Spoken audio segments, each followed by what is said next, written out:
Hi everyone, my name is Anjali Mendiola and this is my ED 661 Second Language Curriculum Design and Theory Curriculum Portfolio. Okay, let's go ahead and get started. So after the second language, the cover page, I went ahead and wanted to show you the table of contents. So it includes the introduction, needs analysis, SMART goals, and curriculum map, and then also the lesson plans. I wrote a short letter at the beginning of my portfolio, and I just wanted to say that throughout this course I was really challenged to stay on task to meet the assignment demands. I learned a lot about forward, central, backward, and thinking curriculum design approaches that I know will be really foundational for me as I plan to meet the needs of my ESL students and the classroom. And for this specific curriculum map that I designed, I wanted to address the language learning need of oral reading fluency. And the SMART goal that I created was to progress one or more of my ESL students in my classroom from emergent to proficient level in oral reading fluency by the end of semester 2 by school year 23 to 24. I really wanted to use a semester to gauge the students' progress because for me it was a really big deal to move an ESL student, or I think it's a really large feat to move one ESL, even if it's just one ESL student, from emergent, that means a tier 2 student, to a tier 1 intervention student. That means like they're mainstream or they're with a class with oral reading fluency. Because even for first graders, regardless if they're ESL or not, I found that they have difficulty progressing in oral reading fluency, especially when we take those district-wide assessments like Ames-Webb.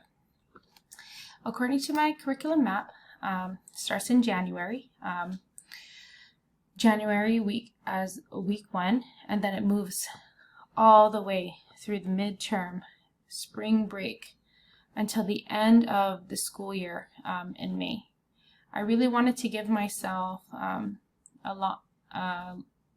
a larger amount of time, because I knew that this goal was for me ambitious, and I really wanted to create like a comprehensive map to address that oral reading fluency goal for my students. Next, I have my needs analysis, which I learned in ED 661 is a very powerful tool that will gauge the direction of the progress, and also it will identify the starting point with each student that I have in the ESL classroom. I decided to create the needs analysis on Google Forms, and I wanted to make it as student-friendly as possible. The questions that I had for students were their name. They could type their name.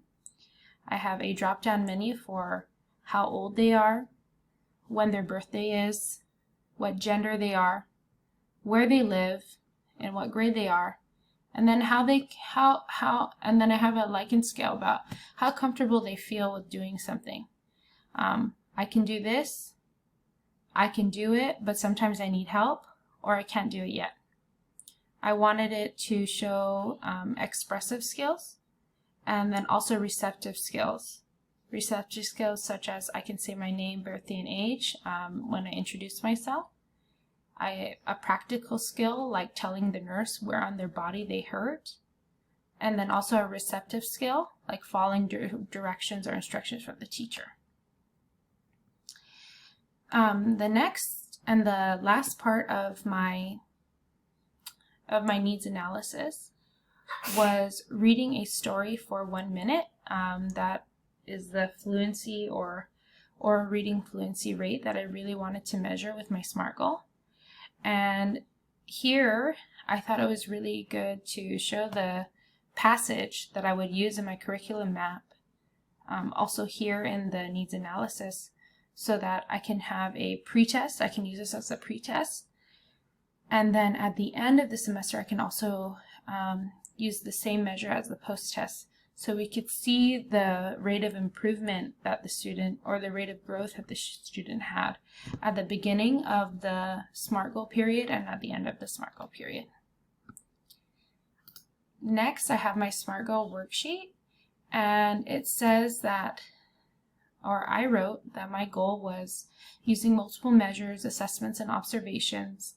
One or more of the ESL students in my classroom will progress from emergent to proficient level in oral reading fluency by the end of semester 2 for school year 23 to 24. I would say that a really important part of answering this worksheet for me was to know if it was achievable. You know, I thought that the goal was realistic with effort and commitment on my part. I like how the goal includes pushing one student from emergent level to proficient level in reading, but it's not limited to just one student, or even how many levels they progress through. I know that ESL students, some, not all, they require intensive intervention, and you know, it's going to take a lot of effort, I know, on my part and the students' parts to make it achievable. I gave myself the end of school year 23 to 24 to achieve this. And then a lot of the potential obstacles that I saw that was that the student is unable to complete reading homework assignments, and the potential solutions were I allowed time in the morning during instruction to complete reading homework.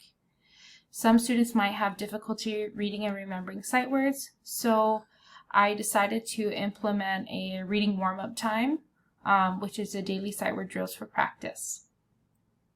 And then I also had a potential obstacle of the student was unable to meet the target number of words per minute. And then I wanted to say that I could conduct another needs analysis for the students who are having difficulty progressing from emergent to proficient reading level to see what more needs to be done. Here I included real. Last, I wanted to show the real dates included in this timeline, which includes the needs assessment, a cold read, which is a reading fluency measurement time, the National Ames Web Oral Reading Fluency Benchmark that was administered in January 31, and then the upcoming ORF benchmark in April 5, and then the final cold read. Last, I just wanted to go ahead and share some of the lesson plans that I created.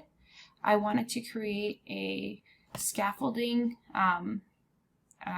lesson plan examples that teachers could use for a student with intense intervention needs, a student who needs interventions for sight words, and then students who could participate with the class in learning about the text and then increasing oral reading fluency. So these are just some of the examples that I wanted to include. So here I have day 1, I can read CVC words. Here are some of the materials such as notebook, paper, pencils, a Google Chromebook for each student, and CVC word puzzles. You would need 4 sets, 1 for each team in your class. The teacher plays the sight words video, and this is the reading warm-up that I was talking about to address the need for sight word fluency in my potential problems portion of the SMART Goals worksheet. I play this video every day for students, and during the video, students copy and write words from the video onto their sight words booklet. At the end of the video, the students share their favorite word from the list. The teacher introduces the story What is a Pal by Nina Cruz, and the teacher asks students to break down words such as p-al and k-an. The teacher reviews what are CVC words, They're 3-letter words that follow a consonant, vowel, consonant pattern. And then the instruction begins. Students say the alphabet chant together, and then they go over the vowel, consonant, vowel anchor chart. The teacher builds words using a blue marker to write consonants and a red marker to write the vowels. The guided practice includes CVC word puzzles, and then the independent practice is the CVC boom card activity that they'll need to go on Boom Learning to complete. I always included an exit ticket in each lesson because I thought that that was a good way to check for understanding and get feedback from the teacher to each student. So the exit ticket for this class was the student breaks down a CVC word as an exit ticket. Next,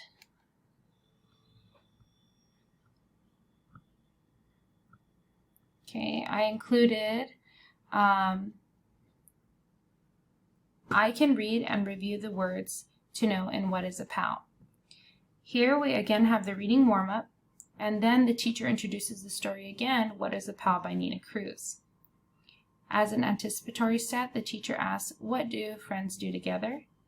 And then afterward, the teacher introduces the cards for the words to know. These are the 6 sight words that frequently occur in the story. For the guided practice, the teacher plays sight word bingo with the students, and you're going to need wheelofnames.com to help you with that.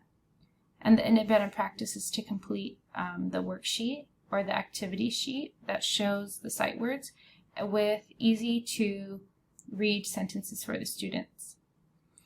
Before leaving the classroom, the exit ticket is to practice reading the words to know. Last,